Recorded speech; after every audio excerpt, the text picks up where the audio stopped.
का हमारे YouTube channel पे बात करेंगे इंडियन ऑयल शेयर के बारे में। काफ़ी सारी नई अपडेट्स आती नज़र आ रही हैं और वीडियो के एंड पर बात करेंगे कुछ डिविडेंड स्प्लिट और काफ़ी सारी कंपनियों ने नए बोनस की घोषणा भी करी है। तो वीडियो को शुरू करने से पहले एक छोटी सी रिक्वेस्ट उन लोगों से भी करना चाहेंगे, चैनल पर फर्स्ट टाइम आया तो चैनल को सब्सक्राइब ज़रूर कर लीजिए ताकि आने वाला सारा अपडेट आप तक पहुंचता रहे।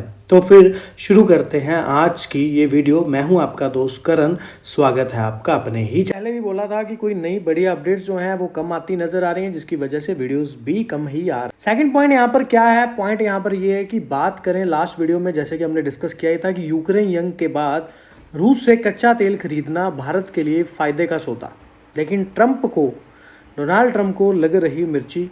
पॉइंट यहाँ पर यह है कि जैसे आपको लोगों को पता ही है कि भारत ने रूस से तेल खरीदना बंद कर दिया। विदेश मंत्रालय ने बोला हम हर विकल्प देखते हैं। तो सबसे पहले तो ये समझना है कि अगर रूस से, लास्ट वीडियो में जैसे कि मैंने आपको बताया ही था कि यूरोपियन संघ जो नेशंस हैं, जो यहाँ पर तेल उत्पादक देश हैं, उन्होंने एक तो यहाँ पर प्रतिबंध लगाया था और दूसरा रशिया से अब डोनाल्ड ट्रंप ने तेल खरीदने की बात कही, जिससे मैंने आप लोगों को बोला था पहली वाली वीडियो में भी कि महंगा हो जाएगा तेल। रूस से जो कच्चा तेल भारत खरीद रहा है उसकी वजह से हमें काफ़ी बेनिफिट होता है, काफ़ी सस्ता मिल रहा है तेल, जैसे कि $5 करीब सस्ता मिल रहा है। लेकिन अब वही चीज़ $5 प्रति बैरल अगर महंगी मिलती है तो आप लोगों को बताइए कि बहुत बड़ा बिजनेस होता है और उस बड़े बिजनेस में एक बड़ा लॉस भी यहाँ पर, जो फ़ायदा मतलब जो अट्रैक्शन है वो कम होती है। तो आगे समझते हैं कुछ पॉइंट्स को कि सरकारी तेल कंपनियां जो हैं, जो उनके अधिकारी हैं, उन्होंने बात साफ इनकार की है कि रूस से कच्चे तेल की खरीद को फिलहाल किसी सरकारी दबाव में रोका गया है। दूसरा पॉइंट यहाँ पर है कि कंपनियों का कहना है कि रूस पर जो लगातार अमेरिका व पश्चिम देशों के प्रतिबंध लग रहे हैं, वैश्विक बाजार में कच्चे तेल की लागत को लेकर समीकरण भी बदल गए। भारत स्थित जो तेल रिफाइनरियाँ हैं, वैश्विक बाजार की बात करें, इंटरनेशनल मार्केट की बात करें तो रूसी तेल खरीद कर लाना अब बहुत फ़ायदे का सौदा नहीं रह गया। इस वजह से ही भारत की तरफ से रूस से कच्चे तेल की खरीद कम की गई है। और तो और इस बार में विदेश मंत्रालय ने भी स्पष्ट किया कि भारत अपनी जो ऊर्जा सुरक्षा के हिसाब से फैसला करता है और अपने हितों को देखकर फैसला किया जाता है। मेन पॉइंट समझते हैं तो इनका कहना है कि जो प्रतिबंध लगे हैं, रोक लगाई गई है, जो रूल्स रेगुलेशंस यहाँ पर निकाले गए हैं, रूसी तेल की लागत अब बदल गई, जिससे यह कम अट्रैक्टिव हो गया। और तो और ये भी स्पष्ट किया है कि भारत जो है अपनी ऊर्जा के फैसले हिसाब से करता है, लेकिन सरकार की जो 3 प्रमुख तेल कंपनियां, तेल मार्केटिंग कंपनी HPCL, BPCL या इंडियन ऑयल, MRPL भी, तो पिछले एक हफ्ते से अंतर्राष्ट्रीय बाजार में रूस उत्पादित तेल की खरीद नहीं की है और रूस उत्पादित भारतीय बाजार में आने वाले कुल कच्चे तेल में चारों कंपनियों की हिस्सेदारी 20% रही। तो दैट मीन अगर दूसरी साइड से तेल लिया जा रहा है, जो कि पहले अपने पेट्रोलियम मंत्री हरदीप सिंह पुरी जी का कहना था कि अगर कहीं और से तेल खरीदेंगे दूसरे देशों से, जो कि भारत आपको पता है फिलहाल 40 देशों से तेल खरीद सकता है, लेकिन फिलहाल वो तेल इस रूस से खरीदे हुए तेल से महंगा ही होगा। और तो और 80% रूस का कच्चा तेल रिलायंस और फिलहाल नायरा रिफाइनरी जो है रूसी तेल कंपनी रोस्नेफ्ट लेती है।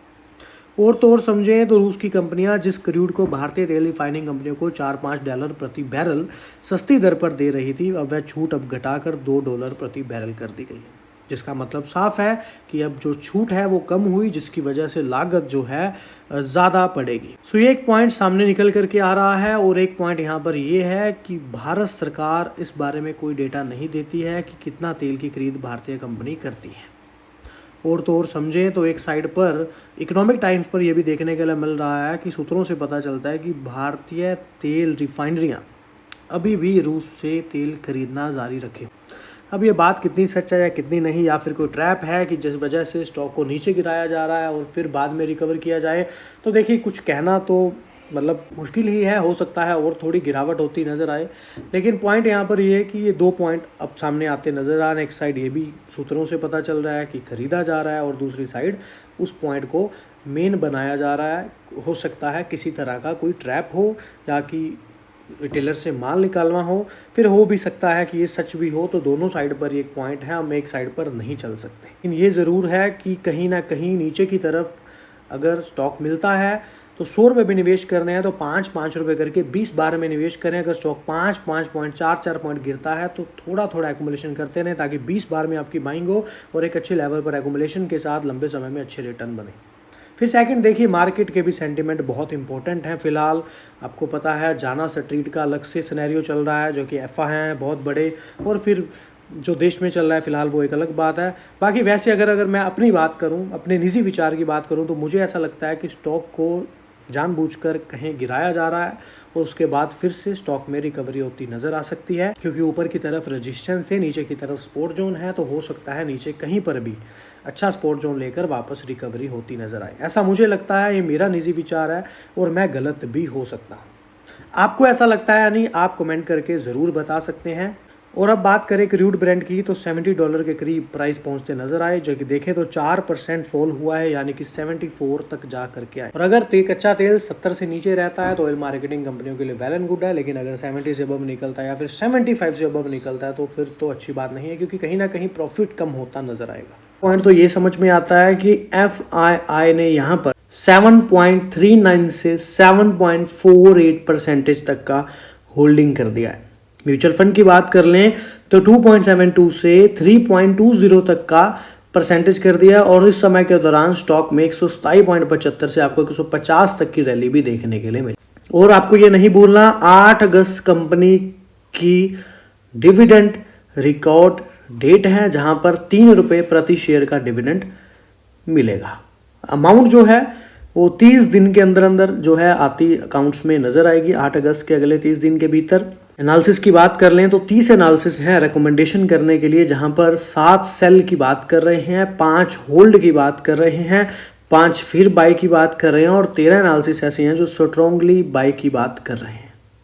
मजे की बात यहां पर यह है कि life insurance corporation of India यानी कि DI की कैटेगरी में देखें तो LIC ने काफ़ी अच्छा स्टेक इंडियन ऑयल में बनाया, और भी काफ़ी सारी खरीदारी इंडियन ऑयल में LIC द्वारा करी गई है, जिससे वजह से 6.4% का स्टेक या शेयर्स यहाँ पर इंडियन ऑयल पे LIC के पास है। और तो और नो डाउट कंपनी का डिविडेंड यील्ड आपको पता ही है। 2023 की बात कर लें तो 8 रुपये डिविडेंड दिया है कंपनी ने 10 नवंबर और 28 जुलाई को। 7 रुपये का डिविडेंड 2024 को भी 12 जुलाई को मिला, और फिलहाल एक फाइनल डिविडेंड जो है 8 अगस्त की बात कही जा रही है, जो आता नजर आएगा। नो डाउट कंपनी की बोनस हिस्ट्री भी अच्छी रही है। 2003 से कंपनी ने बोनस देने शुरू किए हैं 1.2, 1.1, 1.1 के अनुसार। 2022 में भी कंपनी ने 1.2 रेशो का बोनस दिया। L&T इंडियन ऑयल की पानीपत रिफाइनरी में भारत का सबसे बड़ा ग्रीन हाइड्रोजन प्लांट बनाएगी, तो इस पर एक अपडेट आती नजर आई। लॉरेंस जर्को की सहायक कंपनी है L&T energy green take. Haryana में इंडियन ऑयल कॉर्पोरेशन लिमिटेड की पानीपत रिफाइनरी में भारत की सबसे बड़ी ग्रीन हाइड्रोजन प्लांट बनाने की योजना की घोषणा हो गई। यह plant build on operate BO आधार पर विकसित किया जाएगा।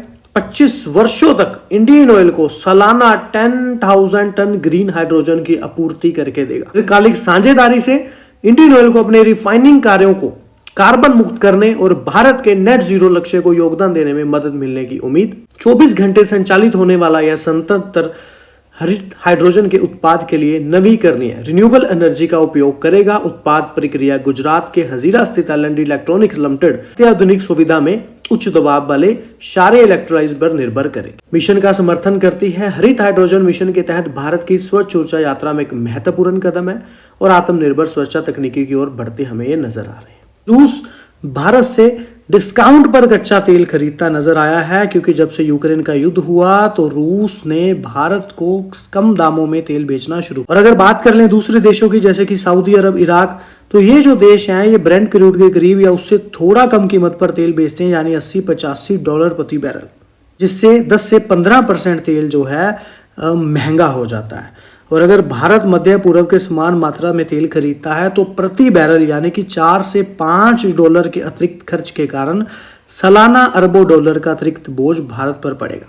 उदाहरण के लिए 20 लाख बैरल प्रतिदिन के याद पर $4 प्रति बैरल का अंतर सालाना यानी कि $2.9 अरब का अतिरिक्त खर्च बनता है। एक लास्ट पॉइंट इस पर बात करें तो रूसी तेल की डिलीवरी लागत जो डिलीवरी की जा रही है उसकी अपेक्षाकृत कम है, क्योंकि रूस भारत को समुद्री मार्गों से तेजी से आपूर्ति कर लेता है। और वहीं पर हरदीप सिंह पुरी जी ने कहा है कि अन्य देशों की तेल की आपूर्ति संभव है, लेकिन ये महंगा होगा। और लॉजिस्टिक की चुनौतियां बढ़ सकती हैं। पश्चिम एशिया में जंग की वजह से वैश्विक तेल आपूर्ति पहले से स्थिर है। अब ईरान पर इजराइल ने हमला किया तो ईरान ने होर्मुज जल मार्ग जो है उसको बंद करने की धमकी दी। ऐसी स्थिति में भारत के लिए समस्या भी पैदा। तो ये कोई खबर अच्छी खबर तो नहीं है अगर ऐसा कुछ देखने के लिए। पर पी रेशो की बात कर लें तो क्या वैल्यूएशंस के अकॉर्डिंग, पी रेशो के अकॉर्डिंग स्टॉक इस समय महंगे प्राइस पर ट्रेड कर रहा है। वैसे तो 10 के नीचे अगर स्टॉक की पी रेशो रहती है तो वेल एंड गुड है, लेकिन यहाँ पर 17.71 देखने के लिए मिल रही है। IOCL से बेहतर HPCL BPCL की पी रेशो देखने के लिए मिल रही है, लेकिन और भी बहुत सारे स्टॉक्स हैं जिनमें से IOCL बेस्ट दे रहा है। लेकिन देखा जाए तो कोई बहुत ज़्यादा महंगा स्टॉक नहीं है अगर वैल्यूएशंस के हाँ, अगर कुछ नीचे की तरफ मिलता है तो और वेल एंड गुड है। लंबे समय के लिए अच्छा निवेश यहाँ पर अच्छे सिनेरियो बनाता नजर आ रहा है। लेकिन दो चीज़ें बहुत मैटर करती हैं, कंपनी के रिजल्ट और दूसरा रिजल्ट से पहले या रिजल्ट के बाद क्या रहता है देखने वाला, वो है क्रूड ऑयल के प्राइसेस। वहीं पर कंपनी का इन एवरी ईयर एक अच्छा रिजर्व जोन बढ़ता नजर आ रहा है। अगर रिजर्व कंपनी के पास अच्छा रहता है तो बोनस डिविडेंड जैसी चीज़ें देनी कंपनी के लिए आसान बात रहती। पी रेशो की बात हमने की। शेयर होल्डिंग पैटर्न में भी FII DII क्वालिफाई इंस्टीट्यूट का काफ़ी अच्छा निवेश बना हुआ है। गवर्नमेंट का स्टेक बना हुआ है, पब्लिक का स्टेक बना हुआ है। नंबर शेयर होल्डिंग यहाँ पर in every year every quarter कहीं जंप देखने के लिए यहाँ पर मिल। एक अच्छा शेयर होल्डिंग पैटर्न स्टॉक में बना हुआ है। एक अच्छा रिजर्व कंपनी के पास पड़ा है। पी रेशो के अकॉर्डिंग काफ़ी कोई बहुत महंगा वैल्यूएशन नहीं है।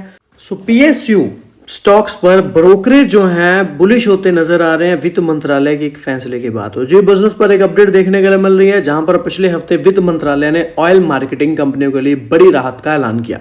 LPG गैस सब्सिडी को लेकर इन कंपनियों के नुकसान की भरपाई के लिए इन प्रिंसिपल अप्रूवल मिल गया, जो कि हमने लास्ट वीडियो में डिस्कस किया ही था कि इनको सिलेंडर के पीछे काफी नुकसान रहा।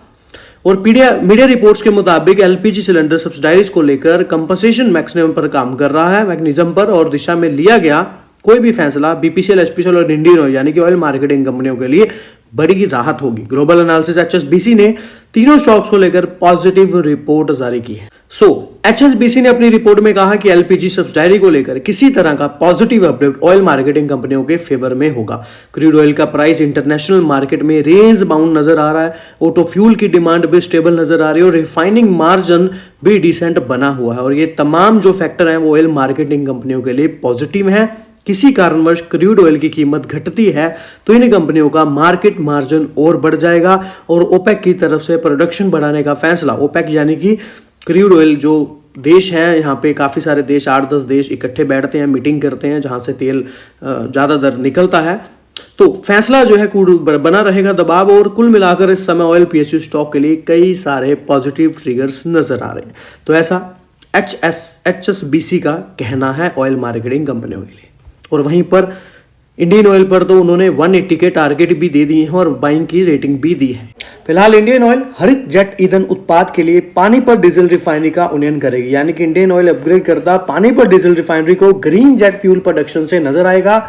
काफी ये अपडेट देखने के लिए अच्छी हमें मिल रही है। इंडियन ऑयल कॉर्पोरेशन ने यानी कि नेक्स्ट ईयर टिकाऊ विमान ईंधन जो एयरप्लेन्स में ईंधन जो है यहाँ पर डलता है SAF, उसके उत्पाद के जो एम से अपग्रेड करने के लिए जो पानीपत रिफाइनरी है 3 लाख बैरल प्रतिदिन की डीजल डिस्फ्राइजर इकाई को बंद करने की योजना बनाई। तो यह कंपनी जानकारी कंपनी के रिफाइनरियों के प्रमुख यानी कि अरविंद कुमार जी ने गुरुवार को दी।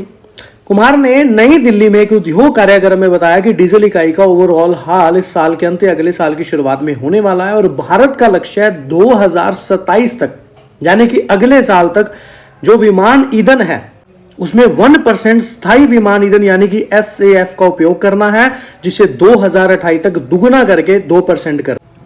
रिफाइनरी के बंद होने से डीजल उत्पाद पर कोई असर नहीं पड़ेगा, क्योंकि रिफाइनरी के पास पानीपत संयंत्र में अतिरिक्त डीजल हाइड्रोट्रिट्स है। दैट मीन कि ये रिफाइनरी के जो डीजल बंद होने के उत्पाद से कोई फर्क नहीं पड़ेगा, क्योंकि अलग से सिस्टम जो है बने हुए हैं। और उन्नत इकाई पर खाद्य तेल प्रति वर्ष 30,000 मीट्रिक टन ASF का उत्पाद करेगी और देश की सबसे बड़ी refiner company Indian oil SAF बनाने के लिए जो अदर रिफाइनरियां हैं कुछ कैरोसिन उत्पाद इकाइयों को भी उन्नत अपग्रेड करने पर विचार करेगी। और इंडियन ऑयल जल्द ही 70,000 टन प्रति वर्ष क्षमता वाले यानी कि हरित हाइड्रोजन संयंत्र और एक स्थायी विमान ईंधन परियोजना के लिए बोलियां भी मंत्री करेगा और पानीपत रिफाइनरी में 10,000 टन प्रति वर्ष क्षमता वाली हरित हाइड्रोजन सुविधा बनाने के लिए इंजीनियरिंग क्षेत्र की प्रमुख कंपनी लॉरेंस एंड टर्बो को पहले ही बोली दे दी। तो ये एक बड़ी अपडेट देखने के लिए मिल रही है। L&T संयंत्र का निर्माण और संचालन करेगी। इंडियन ऑयल को 397 रुपए प्रति किलोग्राम की दर से हरित हाइड्रोजन बेचेगी और भारत ने रिफाइनरियों के लिए 2030 तक अपनी हाइड्रोजन की आधी मांग को हरित हाइड्रोजन के माध्यम से पूरा करने का लक्ष्य भी रखा है। काफी काम की खबर है। अब यहाँ पर 2 मिनट के लिए करीब समझेंगे क्या फायदा किस तरह से होगा, जिसके लिए आपको आने वाले समय में भी इंडियन ऑयल की काफी चीजों का समझ लगेगा। मेन इंपॉर्टेंट प्रॉफिटेबिलिटी के लिए देखिए, लागत का बोझ कम होगा, मुनाफा बढ़ेगा। एलपीजी को लागत से कम कीमत पर बेचने से कंपनियों को भारी नुकसान उठाना पड़ता है, जिसे अंडर रिकवरी कहा जाता है। और अगर सरकार इनकी भरपाई करती है तो कंपनी की बैलेंस शीट पर से घाटे का बोझ हटेगा और उनकी कमाई में सुधार होगा। इससे निवेशकों को कंपनी के भविष्य की ग्रोथ पर भरोसा बढ़ेगा। जैसे ही सब्सिडी को लेकर कैबिनेट से मंजूरी मिलती है तो आधिकारिक ऐलान होता है, यानी कि ऑफिशियल नोटिफिकेशन होता है, तो इन कंपनियों के शेयर में पॉजिटिव असर दिख सकता है। निवेशक इसे पॉजिटिव ट्रिगर मानते हैं। ऐसे समय पर शेयरों में तेजी देखने को मिल सकती है, ऐसा इनके द्वारा कहना है। अब होगा या नहीं वो बाद की बात है, लेकिन एक चीज क्लियर हो रही है, अगर ऐसा होता है तो लंबे समय में काफी अच्छे सिनेरियो चेंज होते नजर आएंगे जो कि पॉजिटिव होंगे। कैपेक्स पर भी विस्तार की योजनाओं को भी बल मिलता नजर आएगा। जब कंपनियों को मुआवजे की राशि मिलेगी तो उसका इस्तेमाल नए प्रोजेक्ट्स या ऑपरेशंस में सुधार करना, मतलब कि इन कंपनियों को अपनी ग्रोथ प्लान को आगे बढ़ाने के लिए फंड मिलेगा, जिसे लॉन्ग टर्म वैल्यू क्रिएशन हो सकता है। इससे पहले अनुभव से मिला है कि इससे पहले भी जब 2021-22-23 सरकार ने सब्सिडी की भरपाई की है और यह बड़ी राहत का पैकेज हो। बाकी मेन पॉइंट डिस्क्लेमर में है और इससे ज्यादा मेन पॉइंट क्या है, देखिए कहने का मतलब यह है कि अगर आपने 100 रुपए भी इंडियन ऑयल में निवेश करने हैं तो 5-5 रुपए करके 20 बार में निवेश करें। जैसे जैसे स्टॉक 10-10 पॉइंट 5-5 पॉइंट एटलीस्ट गिरता है, थोड़ा थोड़ा एक्यूमुलेशन करते रहें। अगर स्टॉक नीचे भी आएगा तो आपको एक अच्छा एवरेज रहेगा और कहीं ना कहीं आपको अच्छा खासा यहाँ पर लंबे समय में अच्छा प्रॉफिट बन सकता है। लेकिन यहाँ पर 2 चीज़ें काफ़ी इंपॉर्टेंट है, क्या पहला क्रूड ऑयल के प्राइसेस और दूसरा कंपनी के फाइनेंशियल रिजल्ट्स। इन दोनों चीज़ों को ध्यान में रखते हुए यहाँ पर सिनेरियो जो है देखा जा सकता है। बाकी देखिए, ऐसा मेरा निजी विचार है, मुझे ऐसा लगता है कि करना चाहिए। बाकी आप फाइनेंशियल एडवाइजर की सलाह भी जरूर लें। जहाँ की बॉन्ड की बात कही जा रही है, बॉन्ड पर मैंने वैसे आज 2-4 दिन पहले तो आपके साथ डिस्कस किया था, शायद आगे भी किया हो, कि यहाँ पर बॉन्ड की अपडेट आती नजर आ सकती, क्योंकि कंपनी ने बॉन्ड पहले कैंसिल कर दिया था। तो फिलहाल अडानी, इंडियन ऑयल और अडानी गैस परिवर्तियां बॉन्ड बिक्री के जरिए $161 मिलियन जुटाएगी, जो कि बहुत बड़ी रकम है। और यह धन उगाही ऐसे समय में हो रही है जब सरकार गवर्नमेंट ऊर्जा मिश्रण में प्राकृतिक गैस की हिस्सेदारी को फिलहाल 6% से बढ़ाकर 2030 तक 15% करने की योजना बना रही है। और तो और मामले से परिचित लोगों के अनुसार इंडियन ऑयल और अडानी गैस प्राइवेट लिमिटेड बॉन्डों की बिक्री से 13.78 बिलियन रुपए यानी कि $161 मिलियन जुटाने की योजना बना रही है, जो इस वर्ष यानी कि 2025 भारत में इस तरह का सबसे बड़ा सौदा हो सकता है। सूत्र ने नाम न बताने की शर्त बताया कि कंपनी, जो सरकारी कंपनी इंडियन ऑयल कॉर्पोरेशन और अरबपति गौतम अडानी के अडानी गैस टोटल लिमिटेड का संयुक्त एक उद्यम है और अनिवार्य रूप से परिवर्तित डिबेंचर के माध्यम से 4 किस्तों से धन जुटाने की योजना बना रही है और एक निश्चित डेट और इक्विटी में परिवर्तित कर दिया जाएगा। ब्लूमबर्ग द्वारा आंकड़ों के अनुसार शहरी गैस वितरण जो कंपनी का यह सौदा है, इस साल मार्च में अडानी की एक अन्य कंपनी ATL HVDC द्वारा की गई 9 अरब रुपए की पेशकश के बाद से देश में इस तरह का सबसे बड़ा हाइब्रिड इंस्ट्रूमेंट हो सकता है और इस रास्ते से कंपनी को पूंजी जुटाने में मदद मिलेगी और मौजूदा इक्विटी को बाद में तब तक के लिए टाला जा सकेगा जब मूल्यांकन संभावी रूप से अधिक बढ़िया होगा, अनुकूल होगा। तो एक बड़ा उद्यम जो है हमें होता इंडियन ऑयल और अरबपति गौतम अडानी के बीच में नजर आ रहा है और वहीं पर इससे एशिया के शेयरों में परिवर्तित और विनिमय योग्य बॉन्डों के प्रति बढ़ती मांग को मजबूती मिलती है, क्योंकि बाजार में जो अस्थिरता बढ़ती है और उच्च ब्याज दरों के कारण ये निम्न कूपन उपकरण जारीकर्ताओं के लिए तेजी से आकर्षक अट्रैक्टिव भी होते जा रहे हैं। तो सूत्र ने भी बताया है कि अडानी गैस 1, 2 और 3 साल में जरिए 3.5 अरब रुपए और बाकी 3.28 रुपए 4 साल में ऐसे ही उपकरणों के जरिए जुटा सकती है। सो अभी तक कोई ऑफिशियल नोटिफिकेशन तो नहीं है, लेकिन एक अपडेट आती हमें नजर आ रही है, जो कि हमें पता ही है कि बॉन्ड पर जो है सहनी जी ने पहले जो बॉन्ड यहाँ पर निकाला था, करना था, लेकिन वहां पर रिलीज नहीं किया गया, बॉन्ड के जरिए पेमेंट नहीं जुटाई गई, क्योंकि यहाँ पर सहनी जी का कहना था कि फिलहाल अभी RBI ने जो रेट कट किया है उसकी वजह से लोन इन फ्यूचर सस्ते मिलेंगे, तो उसको देखते हुए इन्होंने कैंसिल कर दिया। और तो और यहाँ पर नोमुरा की भी एक रिपोर्ट आती नजर आई है, जहां पर उन्होंने काफ़ी अच्छी चीज़ें डिस्कशन में दी हैं। ऑयल मार्केटिंग कंपनियों की बात की है, 26% तक की बढ़त की बात यहाँ पर कही गई है। नोमुरा इंडिया तेल विपणन कंपनियां ऑयल मार्केटिंग कंपनियों के लिए अपने लक्ष्य को भी बढ़ाते नजर आए हैं, जिसमें से IOCL, BPCL, HPCL के बारे में बात कही गई है। और तो और यहाँ पर मेन पॉइंट समझे तो इंडियन ऑयल के लिए उन्होंने 150 से 160 के टारगेट कर दिए हैं, HPSL के 435 से 540 और BPSL के लिए 360 से 435। नोमुरा का कहना है कि पेट्रोल डीजल के लिए जो मार्केटिंग मार्जिन है क्वार्टर वन में अब तक के सबसे उच्च स्तर पर पहुंच गया है और तेल विपणन कंपनियों को पिछले 5 वर्षों के अगर औसत बात करें तो 3 रुपये प्रति लीटर की तुलना में 10.30 रुपये प्रति लीटर का मार्जिन मिला। और इस साल अप्रैल की बात कर लें, जो कि 1-2 महीने पहले की बात है, उसमें पेट्रोल और डीजल दोनों के लिए सरकार द्वारा घोषित उत्पाद शुल्क में 2 रुपये प्रति लीटर की बढ़ोतरी के बावजूद तो काफ़ी अच्छा प्रति लीटर यहाँ पर बताया जा रहा है इनके द्वारा। और फिर भी उन्होंने को उम्मीद है कि वित्त वर्ष 26-28 के लिए ऑयल मार्केटिंग कंपनियां यानी कि आने वाले 2 सालों में जो इनके मार्जिन है 6 रुपये प्रति लीटर रहेगा, जो अभी भी काफ़ी अच्छा मार्जिन है। तेल विपणन कंपनियों ने रिफाइनिंग और पेट्रोकेमिकल क्षमता विस्तार में भी महत्वपूर्ण जो निवेश की योजना बनाई है और उच्च विपणन मार्जिन में इनमें से कुछ पहलों को आंशिक रूप से वित्त पोषित करने में मदद भी मिल सकती है, गवर्नमेंट से भी सपोर्ट मिल सकती है और एक बड़ा पूंजी का एक बड़ी इन्वेस्टमेंट निवेश की योजना यहाँ पर पेट्रोकेमिकल क्षमता विस्तार के लिए इंडियन ऑयल ने बनाई भी है, जो कि हमने आगे शेयर भी की हुई है। 2026 के दौरान सरकार ने जो 30,000 करोड़ की वसूली को ध्यान में रखते हुए जो वित्त वर्ष 25 तक जो लॉस हुआ है LPG के पीछे, यानी कि सिलेंडर पे हर सिलेंडर पर काफ़ी लॉस हुआ है इनको कंपनियों को, तो इंडियन ऑयल यहाँ पर जो है और BPCL और HPCL के बीच में एक रूप से विभाजित किया जाएगा, तो ये भी एक अच्छी बात है। वहीं यहाँ पर 2026 के दौरान जो देखने के लिए मिला और तो और पॉइंट को मेन समझे तो ब्रोकरेज ने इंडियन ऑयल को अट्रैक्टिव बताया है। अट्रैक्टिव क्या बताया है? उसका मूल्यांकन, यानी कि फिलहाल जहां पर स्टॉक का प्राइस है वो एक अट्रैक्टिव प्राइस है, क्योंकि मैंने पहले भी शेयर किया है कि पी रेशो के अकॉर्डिंग की बात करें तो स्टॉक यहां पर सही देखने के लिए मिल रहा है कि महंगा नहीं है। और फिर MTPA, आपको पता है कंपनी अपनी रिफाइनरी क्षमता भी बढ़ाने की बात कर रही है और बढ़ाती भी नजर आ रही है कंटिन्यूसली, और इंडियन ऑयल के पास महत्वपूर्ण डाउन स्ट्रीम विस्तार योजनाएं भी हैं। लेकिन फिलहाल पेट्रोकेमिकल के फिलहाल की बात की जाए वर्तमान में तो डाउन साइकिल के साथ नोमुरा को पेट्रोकेमिकल विस्तार से निकट से मध्यम शॉर्ट पीरियड और मीडियम टर्म की बात करें तो किसी भी अच्छा आय का योगदान की उम्मीद नहीं है पेट्रोकेमिकल से, तो इसका ऐसा इनके द्वारा यहाँ पर कहना है। RBC कैपिटल की बात कर ले तो ओपेक के जो 8 बड़े देश हैं उनके द्वारा 2.2 मिलियन बैरल प्रतिदिन के वॉलंटरी कट में से 80% उत्पाद वापस लेने जैसा है। अब तक सऊदी अरब ही सबसे ज्यादा उत्पाद बढ़ा रहा है, बाकी देश लक्ष्य से पीछे हैं। गोल्डमैन सैक्स की बात करें तो 3 अगस्त को होने वाली अगली मीटिंग जो है ओपेक प्लस सितंबर के लिए भी 5.5 लाख बैरल दिन की बढ़ोतरी का ऐलान करेगा। डोनाल्ड ट्रंप ने कहा है कि 9 जुलाई के पहले कई ट्रेड डील्स का ऐलान किया जाएगा और 1 अगस्त से नए टैरिफ लागू होंगे और इससे तेल की मांग और सप्लाई चेन पर दबाव आ सकता है।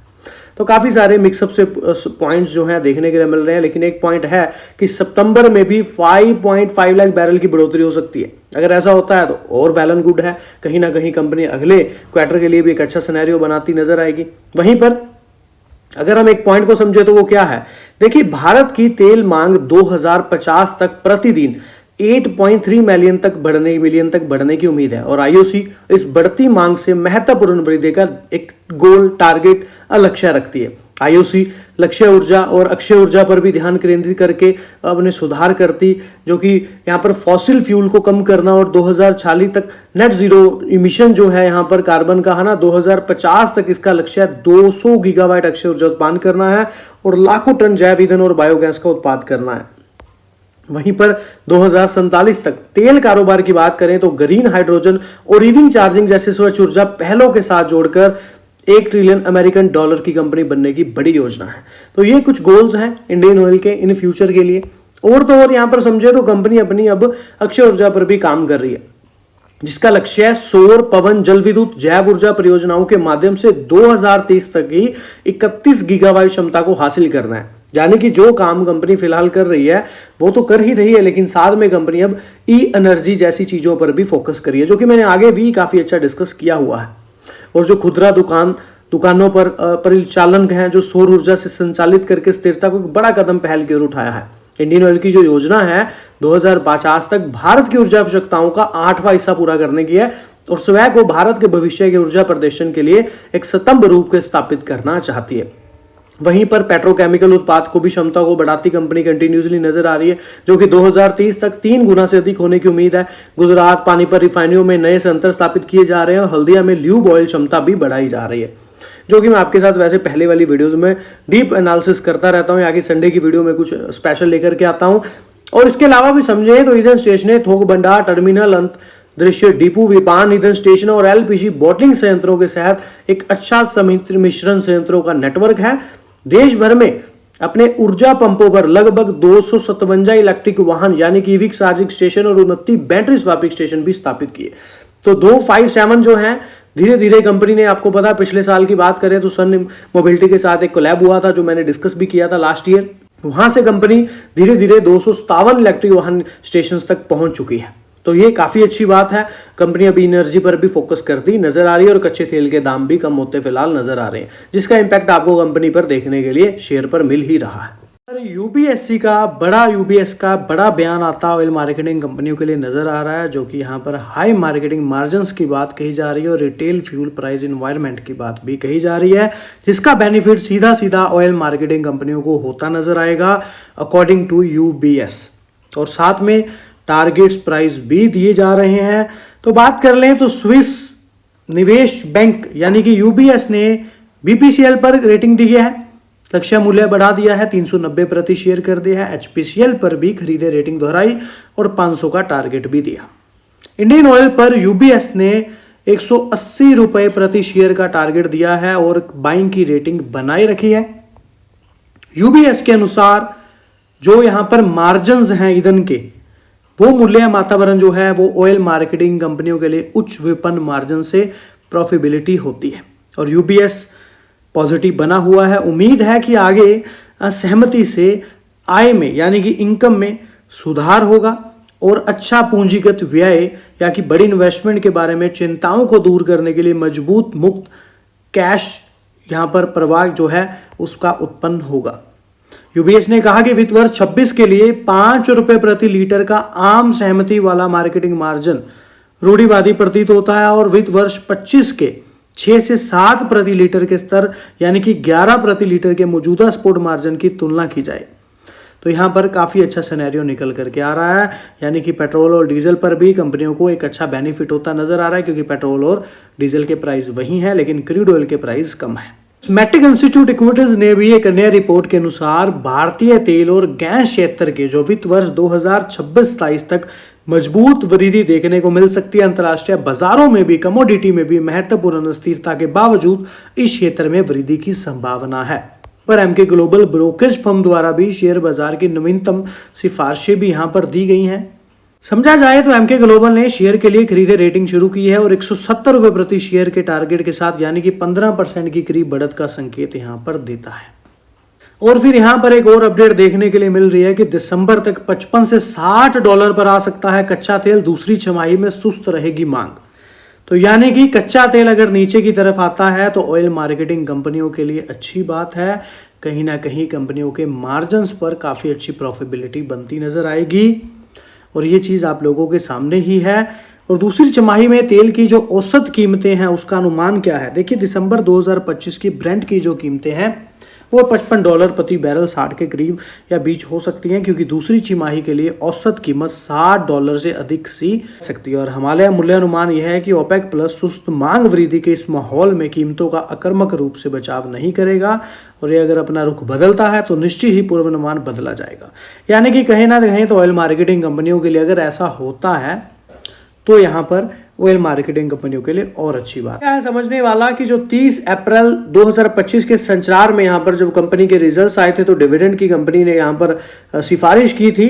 तो यहाँ पर 26 जून 2025 को आयोजित बैठक में कंपनी ने 3 रुपए प्रति इक्विटी शेयर पर डिविडेंड, जो शेयरधारक की रिकॉर्ड डेट है यहाँ पर डिविडेंड की पात्रता की, तो वो है 8 अगस्त 2025 यानी कि फ्राइडे के दिन रहेगी 8 अगस्त को। अगर 8 अगस्त को ये स्टॉक आपके डीमेट अकाउंट में रहेगा तो आप डिविडेंड के लिए एलिजिबल बन जाएंगे और 30 दिन के अंदर अंदर जो है अमाउंट यहाँ पर आता नजर आएगा। और 26 जून की यहाँ पर जो मीटिंग रही है वहां पर फाइलिंग में एक कहा गया। यहाँ पर समझे तो कंपनी ने फिलहाल 2003 से अब तक की बात करें, लास्ट 20 ईयर्स की बात कर लें तो 37 डिविडेंड यहाँ पर कंपनी अनाउंस कर चुकी है। इंक्लूड ₹5 शेयर दिया नवंबर में, जो कि 2023 में, ₹3 फिर फाइनल 2023 में ही, और जुलाई 12 में भी 2024 में यहाँ पर ₹7 का डिविडेंड दिया अकॉर्डिंग टू ट्रेंड लाइन की बात करें तो 37 डिविडेंड कम नहीं होते। वहीं पर अगर चॉइस ब्रोकिंग के डेरिवेटिव विशेषज्ञ हार्दिक मटालिया की बात करें तो आईओसी इंडियन ऑयल फिलहाल 146 के करीब कारोबार कर रहे हैं। निचले स्तरों से उछाल देखा गया है, समेकन का चरण आया है, हालिया तेजी के बाद एक स्वस्थ ठहराव का संकेत भी देता है। दैनिक चार्ट पर inverted head and shoulder pattern बन रहा है, जो आमतौर पर एक तेजी से उलट गठन होता है, और इस पैटर्न की नेकलाइन के ऊपर स्थायी ब्रेकआउट 150 के स्तर के पास और एक नई तेजी की शुरुआत का संकेत दे सकता है। यानी कि अगर स्टॉक ₹150 का ब्रेकआउट करता है, उसके ऊपर सस्टेन रह लेता है, तो यहां से एक नई तेजी हो सकती है, ऐसा हार्दिक मटालिया जी का कहना है। आरएसआई भी यहां पर बात करें तो तेजी का समर्थन करते हुए ऊपर की ओर बढ़ रहा है, और इंडियन ऑयल की प्रमुख एवरेज से भी ऊपर आराम से कारोबार कर रहा है, और ये चल रहे रुझान में अनहित ताकत को दर्शाता निरंतर तेजी की संभावना को भी मजबूत करता है। तो ₹150 का एक पक्का ब्रेकआउट 165-70 तक के लेवल दिखा सकता है, या फिर उस लेवल तक के रास्ते खोल सकता है, जिसमें 145 के पास सपोर्ट जोन बनता नजर आ रहा है। और व्यापारियों को समय से पहले प्रवेश से बचने के लिए नए पदों में प्रवेश करने के पहले वॉल्यूम की ताकत का इंतजार करना चाहिए। मौजूदा स्तरों पर स्टॉक को जमा करने का विचार है, और गिरावट पर अधिक जोड़ने पर विचार कर सकते हैं। नीचे की ओर 135 का स्तर महत्वपूर्ण समर्थन क्षेत्र बना हुआ है। जब तक स्टॉक इसके ऊपर है तब तक एक पॉजिटिव और तेजी बनी रहे। अब ऐसा यहां पर देखिए, इनका कहना है ऐसा होगा या नहीं वो तो मार्केट ही डिसाइड करेगा, पर ऐसा इनका एनालिसिस था, व्यू था, जो हमने आपके साथ शेयर किया। इंडियन ऑयल से भारत पेट्रोलियम तक तेल विपणन कंपनियों की जो Q1 की मजबूती है, क्या Q1 में उनको मजबूती क्यों मिल सकती है, क्या वो रीजंस हैं, Q1 के रिजल्ट्स क्यों अच्छे आ सकते हैं, तो शॉर्ट में समझेंगे बड़ी और इंपॉर्टेंट अपडेट। भारत की सरकारी तेल विपणन कंपनियां IOCL, BPCL और HPCL वित्त वर्ष 2026 की पहली तिमाही में मजबूत प्रदर्शन के लिए तैयार है, जो बेहतर रिफाइनिंग मार्जिन, उच्च ईंधन विपणन प्रसार और स्थिर कच्चे तेल की कीमतें और LPG घाटे में कमी के कारण। यहां पर एक पॉइंट दिया जा रहा है कि उनके पक्ष में अब तक क्या काम कर रहा है। पिछले रिजल्ट से अब तक बात करें तो सिंगापुर सकल रिफाइनिंग मार्जिन, जो एशियाई रिफाइनरी के लिए एक बेंचमार्क है, 2026 की पहली तिमाही में औसतन $5.5 BBL रहा, जो Q4 में 3.1 BBL से अधिक है, और यह वित्त वर्ष 2024 की जो Q4 के उच्चतम स्तर को भी दर्शाता है, और यह इनकम का एक प्रमुख चालक है। GRM में भी प्रत्येक $1 वृद्धि आमतौर पर तीनों ऑयल मार्केटिंग कंपनियों की इनकम को 14 से 16% तक बढ़ाती है, और पेट्रोल और डीजल पर भी बढ़ते प्रसार से रिकवरी की सपोर्ट मिलती है। मेन पॉइंट पक्ष में क्या काम कर रहा है, रिफाइनिंग मार्जिन में उछाल आता नजर आ रहा है, जो 14 से 16% तक ऑयल मार्केटिंग कंपनियों की इनकम को बढ़ाती है। सेकंड पॉइंट यहां पर यह है कि मार्केट के मार्जिन जो हैं वो मजबूत बने हुए हैं। मार्केटिंग मार्जिन यानी कि ईंधन विपणन मार्जिन मजबूत बना हुआ है। मार्जिन पिछली तिमाही में ₹6.30 प्रति लीटर से बढ़कर पहली तिमाही में ₹9.3 प्रति लीटर हो गया है। दैट मीन जो Q4 के रिजल्ट पहले रहे उसमें जो मार्जिन था वो 6.3 था, अब जो है फिलहाल 9.3 चलता नजर आ रहा है, और ईंधन मार्जिन पर भी ₹0.5 प्रति लीटर की वृद्धि से कंपनी के आधार पर EBITDA में भी 7 से 11% की वृद्धि होती है। ईंधन मूल्य निर्धारण में और स्थिरता और मजबूत मांग ने कच्चे तेल की कीमतों में उतार चढ़ाव से संभावित दबाव को कम करने की मदद की। तो ये दूसरा पॉइंट है जो ऑयल मार्केटिंग कंपनियों के पक्ष में काम कर रहा है। तीसरा इंपॉर्टेंट पॉइंट है कच्चे तेल की कीमत की स्थिरता और इन्वेंट्री घाटे को सीमित कर डाला। मार्च में जो क्वार्टर तिमाही के कच्चे तेल की जो कीमत थी वो $70 प्रति बैरल से गिरकर जून में $67 प्रति बैरल हो गई, जो कि हमने देखा मौजूदा कीमतें $75 के करीब हैं, लेकिन वित्त वर्ष 2025 के औसत $81 प्रति बैरल से नीचे है। ICICI सिक्योरिटीज के प्रोबल सैन के अनुसार इस कच्चे तेल का जो प्रबंधीय हो जाता है और इन्वेंट्री का नुकसान न्यूनतम हो जाता है, यहां तक कि $1 प्रति बैरल की वृद्धि भी खुदरा मार्जिन पर भी ₹0.52 का लीटर का असर डालती है, फिर भी वे ऐतिहासिक स्तरों से ऊपर बने रहते हैं। मेन पॉइंट समझे, तो कच्चे तेल की कीमतों की बात कही जा रही है, जो कि लगभग Q1 के रिजल्ट्स के बाद काफी समय तक 70 से और 75 से नीचे रहे। ऑल ओवर इस अपडेट में $81 के बैरल के नीचे ही देखने के लिए क्रूड ऑयल के प्राइस मिल रहे हैं। और जो एनालिसिस का कहना है, तो उनका भी यही कहना है कि ऐतिहासिक स्तरों से ऊपर बने रहते हैं, क्योंकि 0.53 प्रति लीटर का असर डालती हैं खुदरा मार्जिन पर। सो यहाँ पर एक वृद्धि की बात कही गई है। और वहीं पर एलपीजी अंडर रिकवरी भी कमी आई है। चौथी तिमाही में 247 रुपये प्रति सिलेंडर थी और इस तिमाही में घटकर 177 रुपये हो गई, जो वर्तमान में 151 रुपये से और कम है। यानी कि ऐसे घरेलू मूल्य में 50 रुपये प्रति सिलेंडर की बढ़ोतरी और अंतर्राष्ट्रीय एलपीजी कीमतों में भी 12-13% की गिरावट के कारण हुआ। दैट मीन एलपीजी घाटे में भी कमी से प्रॉफिटेबिलिटी में मदद मिली। तो ये कुछ इंपॉर्टेंट पॉइंट जो ऑयल मार्केटिंग कंपनियां यहाँ पर और इंडियन ऑयल के लिए स्पेशल काम करते नजर आ रहे हैं।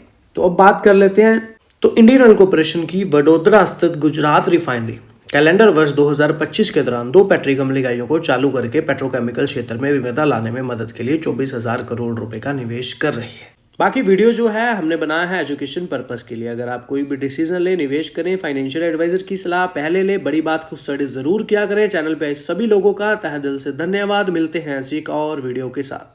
एक और कंपनी है पतंजलि फूड्स, जो अपने शेयर धारकों को तोहफा देते हुए हर एक शेयर पर 2 बोनस शेयर फ्री में मिलते नजर आएंगे। लेकिन अभी तक इस कंपनी ने यहाँ पर रिकॉर्ड डेट की घोषणा नहीं की है, तो रिकॉर्ड डेट की घोषणा जल्द ही की जाएगी। लेकिन कंपनी ने यहाँ पर जो एक्सचेंज में जानकारी दी है, बैठक में बोर्ड में गुरुवार को हुई बैठक में 2.1 बोनस शेयर जारी करने की सिफारिश की। तो फिर रिकॉर्ड डेट जब तय होगी तभी पता चलेगा क्या सिनेरियो है। लेकिन फिलहाल 2.1 का बोनस रेशो यहाँ और दूसरा HDFC बैंक का भी बोनस जो है जो बाकी देखिए वीडियो हमने बना है एजुकेशन पर्पस के लिए। कोई डिसीजन ले, किसी भी तरह का निवेश करें, फाइनेंशियल एडवाइजर की सलाह जरूर लें, बड़ी बात खुद भी स्टडी जरूर किया करें। सो चैनल पे आए सभी लोगों का तहे दिल से धन्यवाद। मिलते हैं ऐसी ही एक और वीडियो के साथ।